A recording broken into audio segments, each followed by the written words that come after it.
मेरे प्यारे दोस्तों, दिल्ली की गौरी चैनल पर आप सभी दोस्तों का स्वागत है। सभी को नमस्कार। आप यदि इस चैनल पर नए हैं तो कृपया मेरे चैनल को सब्सक्राइब, लाइक, शेयर और बेल आइकॉन को जरूर प्रेस कर। आइए चलते हैं एक नई कहानी की ओर। अकबर बीरबल की चतुर कहानियाँ। अकबर बीरबल की चतुर कहानी हिंदी में जहाँ पर भी चतुराई, हाजिर जवाबी और बुद्धिमत्ता की बात आती है तो बीरबल का नाम जरूर लिया जाता है। बादशाह अकबर और बीरबल की जुगलबंदी के किस्से सभी जगह फैले हुए हैं। बादशाह अकबर के नवरत्नों में बीरबल को सबसे अनमोल रत्न के रूप में ख्याति प्राप्त है। अकबर और बीरबल की चतुर कहानियाँ। अकबर बीरबल की कहानी चतुर हिंदी में बहुत ही प्रसिद्ध है, जो हर किसी को बुदबुदाने के साथ ही बहुत बड़ी सीख दे जाती है। अकबर बीरबल की कहानियाँ हर किसी के लिए प्रेरणादायक है।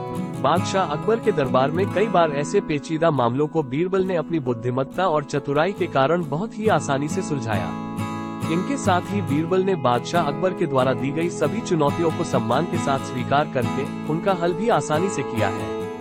अकबर बीरबल की चतुर कहानियाँ। अकबर बीरबल की चतुर कहानी हिंदी में भले ही बहुत पुराने समय की हो, लेकिन फिर भी ये वर्तमान समय में अपना महत्व कायम रख रही है।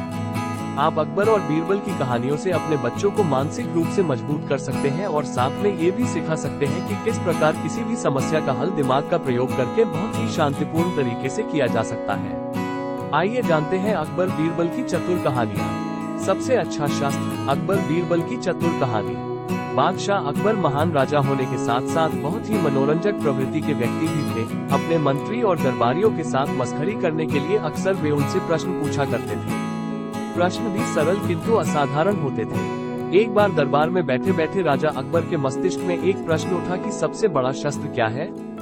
उन्होंने देर न करते हुए तुरंत अपने दरबारियों से पूछा, बताओ सबसे बड़ा शस्त्र क्या है। सभी मंत्री और दरबारी अपना अपना मत व्यक्त करने लगे। किसी ने भाला, किसी ने तलवार तो किसी ने तीर कमान कहा। जबकि बीरबल की बारी आई तो उन्होंने कहा, महाराज, मेरा मानना है कि मुसीबत के समय जो कुछ भी हाथ में है वही सबसे बड़ा शस्त्र है। बीरबल का यह उत्तर सुनकर सभी दरबारी पर हंसने लगे। अकबर भी बीरबल के इस उत्तर पर संतुष्ट नहीं दिखाई दिए। बीरबल उस समय तो कुछ नहीं बोले, किंतु उन्होंने मन ही मन यह निश्चय किया कि वो अपने उत्तर को प्रमाणित अवश्य करेंगे। बादशाह अकबर अपने कुछ मंत्रियों और बीरबल के साथ अक्सर प्रजाजनों का हाल जानने के लिए वेश बदलकर नगर में भ्रमण किया करते थे। एक दिन इसी प्रकार भ्रमण करते समय महाराज अकबर और मंत्रीगण एक तंग गली से पैदल ही गुजर रहे थे। तभी सामने से उस गली में मतवाला हाथी आता दिखाई पड़ा।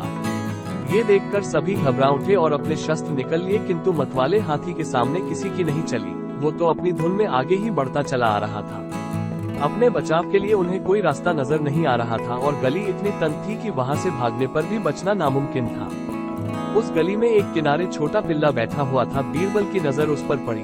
बीरबल ने बिना देर किए उस पिल्ले को उठाया और हाथी की ओर फेंका।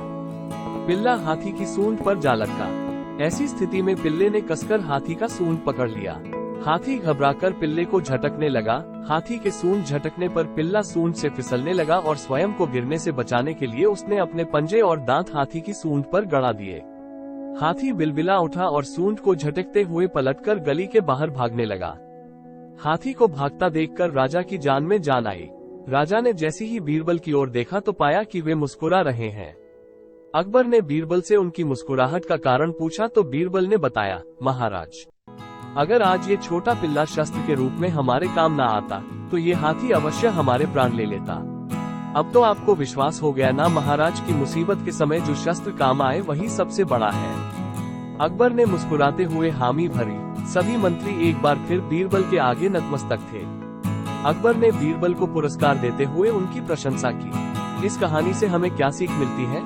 मुसीबत के समय अपने बचाव के लिए किया गया कोई भी कार्य छोटा बड़ा नहीं होता। जिस कार्य से समस्या टल जाए वही सबसे बड़ा शस्त्र है।